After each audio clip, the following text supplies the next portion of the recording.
Galera, boa tarde. Aqui é um Corolla X aí 2.0, automático, completo de tudo. Esse carro aqui, ele tava com problema no lado direito aqui, uma batedeira, menino, que só Deus sabe, a batedeira grande. Foi trocado coxinho do amortecedor aqui, eu mesmo troquei. Fiz a ferramenta de coisar a mola aqui, troquei, o carro ficou batendo do mesmo jeito. Levei no mecânico, ele disse, não, os braços axial tá com folga. Troquei também os braços axial dele.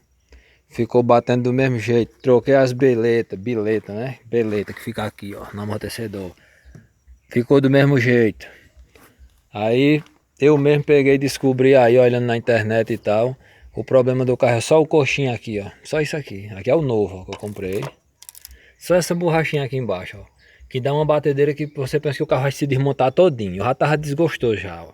Tá vendo, ó? Já gastei mais 350 conto, não resolveu o problema. Aí eu peguei, que na hora que você funcionava o carro de manhã, ele ficava como se fosse o cano folgado, batendo de manhã. Aí eu segurava ele aqui, o coxinho, ele parava de vibrar. Aí eu coloquei um calcinho aqui de pneu, que aqui é o velho. Cadê o velho aqui, ó? Tô desmontando ele, para colocar o novo, aqui é a base. Aí botei um calcinho aqui de pneu, isso aqui acabou todinho, ó. Botei um calcinho de pneu aqui dentro. O carro parou a batedeira, ficou só meio buiado, mas só que ele fica passando vibração lá para dentro do carro, fica vibrando muito. Não fica, dá para andar, dá, tranquilo, mas ele fica vibrando, porque esse coxinha aqui ele trabalha com óleo hidráulico, ou óleo hidráulico não, óleo.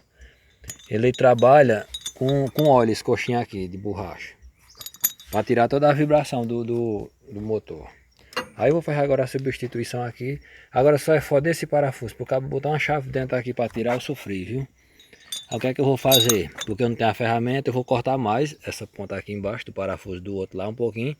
Que é para mim poder, quando for futuramente querer tirar, vir só com L aqui, ó, o L14, e poder folgar. Porque ele é muito grande, não dá certo não. Não dá certo nem a pau. Aí é só cortar um pedacinho do parafuso fora, ó. Fica só o filé para quando o cara for trocar. Eu não sei para que acaba inventando um negócio desse aqui, desse jeito. Aí pronto, tá resolvido o problema aí, ó. Vou montar aqui, fazer a montagem e o carro ficou perfeito, só o filé.